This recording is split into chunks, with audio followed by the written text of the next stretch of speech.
Welcome to my channel, detailing events throughout the decades. 2017 Grenfell Tower Fire.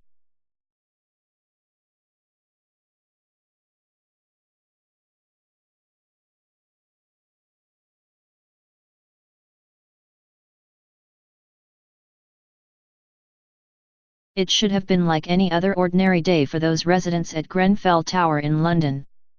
But unbeknown to those inside, tragedy would strike that evening. It was June 14, 2017, when in the early hours of the morning, fire broke out at the 24-story tower block in North Kensington, West London. It is believed that the fire began due to a faulty fridge freezer in a flat on the 4th floor. Fire began to spread rapidly up the building's exterior. Thick smoke filled the inside of the building, hindering those who were trying to escape. More than 250 firefighters attended the scene, trying desperately to save those trapped inside and stop the fire from spreading. Ambulance crews, paramedics, police, and the air ambulance were also on scene, but despite the efforts of the firefighters, 72 people would die in the fire, with over 70 more injured. Grenfell Tower was a council housing complex in North Kensington, which was constructed in the 1970s. Inside the complex, there were a total of 129 flats. Like many tower blocks situated in the United Kingdom, it operated a stay-put policy in an event of a fire. Thick walls and fire doors were supposed to contain a fire long enough for the emergency services to get there and put the fire out. A lot of the residents that morning used the stay-put policy and did not try to escape the fire. Grenfell Tower had a major renovation which was conducted between 2015 and 2016. In this renovation, aluminum composite rain screen cladding was used.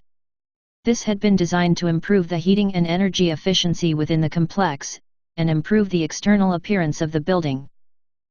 It is reported that two types of cladding was used in the renovation: Arconix Renobond PE and Renolux aluminium sheets. Underneath the cladding was Celotex RS 5000 PIR thermal insulation. It is reported that the alternative cladding, which had better fire resistance, was declined due to its cost.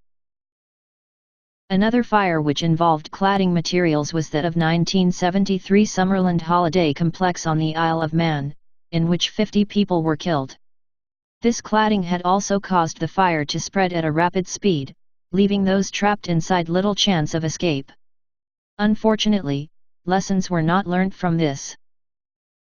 Grenfell Tower is reported to have had only one entrance and exit, and concerns had already been expressed by residents that people could get trapped in an event of a fire. Grenfell also did not have a sprinkler system inside. By 1:18 that morning, 34 of the 293 residents had managed to escape, with 110 more escaping not long after this. However, smoke had begun to spread in the lobby areas, where people were trying to escape. Many residents were left trapped in their homes awaiting rescue. Those outside the building could only stand and watch in horror at what was unfolding. Witnesses saw people who were trapped desperately trying to get someone's attention, with some even choosing to jump from their windows. It was just after 2 in the morning that a major incident was finally declared. The fire was not brought under control until 1:14 on June 15. The fire was not declared out until June 16. After the fire, 151 homes had been totally destroyed. The Grenfell Tower inquiry began on September 14, 2017. In 2018, the electrical investigation engineers reported that the fridge freezer's compressor relay wiring was not fitted tightly enough, and this could have caused additional electrical resistance, leading to this overheating and igniting the plastic insulation. The fridge freezer in question was said to be produced under hot point for Whirlpool, and it is believed that thousands of these models were made, and it is unclear as to how many are still in operation today. The first report into the fire was released in October 2019. It affirmed that the exterior did not comply with building regulations and was the main reason why the fire had spread so rapidly that morning. It also suggested that the fire service were too late in advising the residents to evacuate the building. The inquiry also concluded that residents had been killed due to the stay-put policy. The broader causes of the fire is said to be investigated further in 2020. After the fire, many survivors claimed that if they had followed the stay-put policy, they would have been amongst those who had died that morning. After Grenfell, 173 buildings' exteriors were tested. 165 of these failed the test, meaning, a fire like this could easily happen again.